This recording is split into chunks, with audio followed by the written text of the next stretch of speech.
A Library Book for Bear by Bonnie Becker. Illustrated by Katie MacDonald Denton. Bear had never been to the library. He had 7 very nice books at home, 3 about kings and queens, 3 about honeybees, and 1 about pickles. Bear was quite sure he had all the books he would ever need. One morning Bear heard a tap, tap, tapping on his door. When he opened the door, there was Mouse, small and grey and bright-eyed. "We are off!" exclaimed Mouse with a happy wag of his whiskers. Bear frowned. He had agreed to go with Mouse to the library, but now he was quite sure it was a dreadful mistake. "Completely unnecessary," Bear announced. "I have all the books I need right here." "Oh, there are many delightful books in the library," Mouse assured him. "Humph!" Bear grumbled. But he had promised, so he buckled up his red roller skates and stepped outside, grabbing a basket for the books. Bear skated and Mouse rode in the basket to the library, the wind rippling nicely through their fur. But when they got to the library, Bear didn't like how big it looked. "There are far too many books in there," he protested. "Most excessive." "Oh, no, it's quite exciting," Mouse said, leading Bear through the tall doors. In the library were more books than Bear had ever thought there could be. He quickly found a tucked-away corner, but even here there were lots and lots of books. Terribly extravagant." Bear's voice was a little loud. "I shall find you the perfect one," Mouse said quietly in his library voice. "One about pickles," commanded Bear. After all, he only had 1 of those. But Mouse had whisked away. Mouse came back with a thick green book. Bear opened it. "Rocket ships! Ridiculous!" Bear's voice was getting louder. "A good book about pickles is all I require." "Remember, quiet in the library," murmured Mouse as he scurried off. He soon returned with a tall yellow book. "I am not interested in wooden canoes."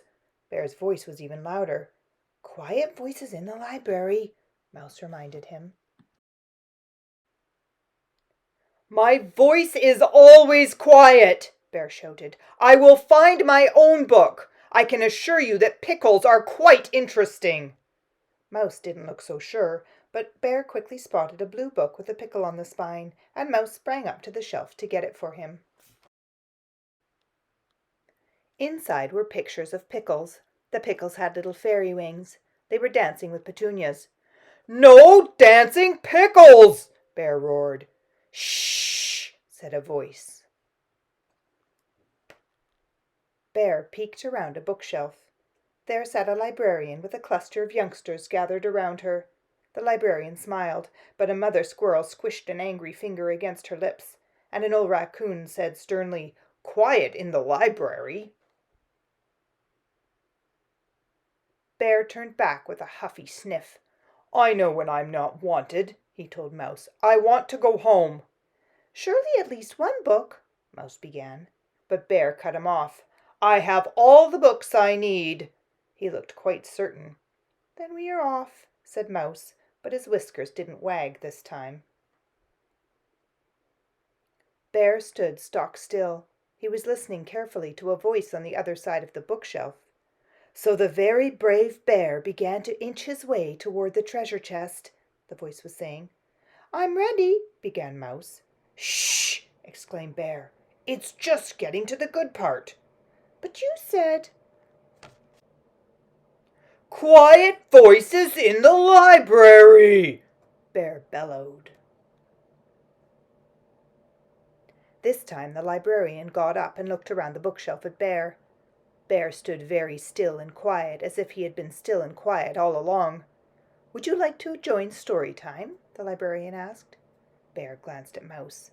"We'd love to have you," said the librarian. Bear and Mouse scooted around the shelf and found 2 empty chairs.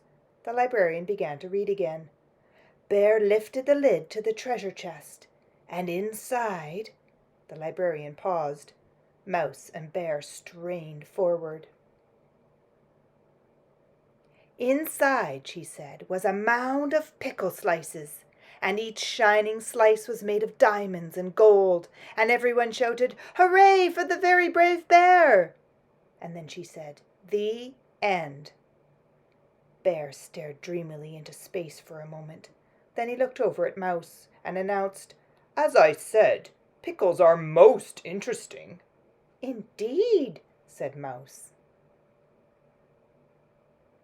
Later, Mouse rode in the basket with 7 new books. There were 2 about wooden canoes, 2 about rocket ships, 2 about teapots, and 1 called The Very Brave Bear and the Treasure of Pickle Island, which Bear read to Mouse that very same day. The end.